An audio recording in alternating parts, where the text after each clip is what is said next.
Hello, this is Dr. Varun. Today is 17th of March. I'm lucky that today I got a chance to learn a lot of things. It was a busy day as usual. I have to drop my kids. Normally it takes 50 minutes drive for me to reach to my workplace. I utilize that time to listen to interesting podcast. And there were four main things that I have learned today, which I put in my journal. Journal is an opportunity for me to jot down the things that I have done today. It's also to keep a record of what are the things that I've done good, what are the things that I can do it better. So this journaling allows me to put a benchmark of where I am, and it helps me to monitor my progress every day. And the thing is, I compete with myself to see how I become better every day. So now focusing on the things which I've learned from the podcast, I was listening to an interesting Indian podcast, and in the podcast, they were discussing about emotions, and the thing which I found quite interesting was, especially in our Asian country, I've noticed that we have got, especially men, Asian men, have got limited vocabulary to express their emotions. For example, um, especially Asian men, or even in some female, the culture is such that any of the emotion that they felt or feel, they are society doesn't fully allow them to express, and some of the emotions are suppressed. When those emotions are suppressed, most of them label it as an anger, but actually anger is not the right term.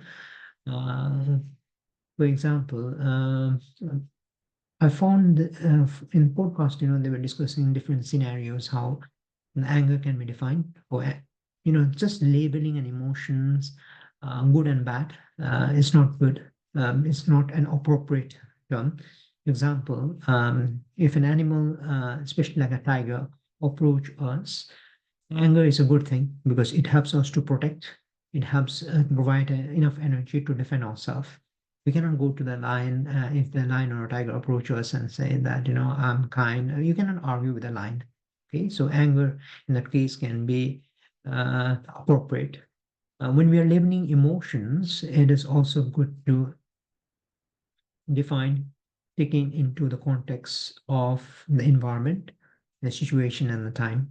So this was quite refreshing. The other thing which I've also learned from this podcast is, in terms of emotions is a feeling, but the way we react is a behavior. We always have got control in how we behave. Okay, so they try to use the concept of cognitive behavior therapy. The way we think affects the way we feel and behave. So being aware of the way we think, feel, and behave, help us to mitigate a lot of the things happening, and controlling ourselves. Okay, so this was an eye-opening experience for me. So this is the thing which I've learned while listening to the podcast. So this was number one. The other thing which I did today was, in my workplace, after the MDT, I had almost 10-15 minutes during my break. This was one of the PDFs sent by one of my junior doctor from Nepal. And the PDF was about 100 non-verbal communication tips. I had a chance to go through all of this. In total, there were 110 non-verbal, and it was explained more in terms of the pictures. I managed to read all of this. My my critic on this 100 non-verbal communication skill was, uh, the non-verbal skills is good to know, but always we have to keep in mind the context. We also need to know who are the person that have used. So just using in isolation, my critique on it is not very helpful. The context needs to be taken into consideration. Okay. The third thing which I've learned is I do my own dishwashing, wash my dishes. So normally it takes me like 20 to 25 minutes to wash my dish. And during the time, I also use that time uh, to listen to a podcast that reads a book. So this is also one of the shortest way for me to get new knowledge. In that 20 to 25 minutes, I managed to get a summary of a book called Practicing Mind. This is written by Thomas Stern. The interesting bit which I've learned from this book is the difference between progress and result. If you are focused on um, the result ends when the destination reached. The progress is like, being aware of the present. And if you just focus on the progress is more in terms of like the present, the result doesn't matter at all. Okay. And the good thing, and one of the good examples is like, if you take into account like the children when they initially learn to walk, they're not bothered about the critics and the feedback. They just, it doesn't matter how many times they fall, they keep on standing and doing. Okay? This is an example of a process. Um, when I try to analyze in my own life, I've also found out that I believe in process. Like quite recently, I did three events in 3 weeks, which were trial run, and then I did 10K, then I did half marathon. So in my mind, I was not focused on any of the result. I was just enjoying the process. And my philosophy of doing this running is I'm not running for a time PB. I'm running for my life, okay, for my physical health. So my definition inclines more towards the progress. Okay, and what I find out interesting about this process is it helps me to set a standard every day for my version, which is going to be tomorrow, um, to compete. Okay, so every day I set a benchmark for my version. Like the benchmark that I have got is 17th of March. I'm setting a standard for the 18th of March, which I'm going to wake up tomorrow. One of the good things which I've also learned from this book is every day when we sleep, you know, um, the yesterday disappears and the tomorrow comes. Okay, so this I found very interesting. And from the books also,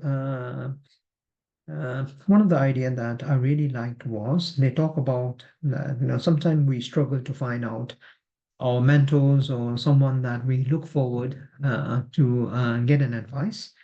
And I find that reading books as well as listening to the people, and now we are in the age of social media, we can find a lot of the people who have gone through a journey like us.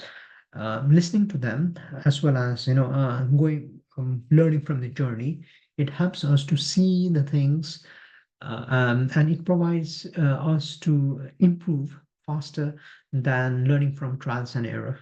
Okay, so now the last bit, the fourth, moving to the fourth thing, I read my book every day. So today I managed to read 25 pages as my plan. So I'm reading a book called The One Focus. And in the 25 pages, the thing that I've learned um, asking a focus question is as important as uh, getting the right answer. So in order to get the right answer, it's also important to ask a right question. Okay, and to ask the right question is an habit. um, there was a quote which I found very interesting. People don't decide their future, they decide the habit, and habit decide the future. Okay, so this is very eye-opening for me. And another thing which I've also learned from this is rather than focusing multitasking, it's good to focus on one. And whenever I ask a question like a Socrates, I always need to keep in mind the question that I need to ask to myself is, what is the one thing that I want to do now? Okay, so that removes all the distractions, help me to focus on the job in hand. And it's more like a domino effect that, if I'm just focused on one and try to focus on the process, and I have to remove this concept that anything I do will be perfect. Just focus on the process and keep on doing the things. On the side by side, being also aware of where I am and being honest to the things that I'm doing, it really helps me to ignite and to become better. Okay, so this are the four lessons that I've learned today. So to recap, in summary, the four things that I've learned today was one, I learned on the emotion bit, naming the emotion correctly, using the right affirmation. Number two, I learned about verbal non-communication. In verbal non-communication, we need to take in the case into totality, not just focus on things on isolation. Number three, I learned about the difference between progress and the result. I need to be more focused on the process because the process helps me to focus on the single steps rather than looking at the things in totality. And it's more of like a compounding effect. If I just focus on one thing, 1% today, and get better 1%, on the long run, if I take, let us say, 365 days, I'll be better 360 times better. And the fourth thing is I need to be aware of the right question I ask. And the question is, what is one thing that I want to improve today? Thank you very much. So now, as my plan, I need to do 1 hour exercise. So the next step is 30 minutes cycling, and after that, 1 hour gym exercise. And that takes me to 11 and 30 minutes meditation and sleep around like 11:30. Thank you very much. Have a good day. And this is the benchmark that I've set for myself on 13th of March.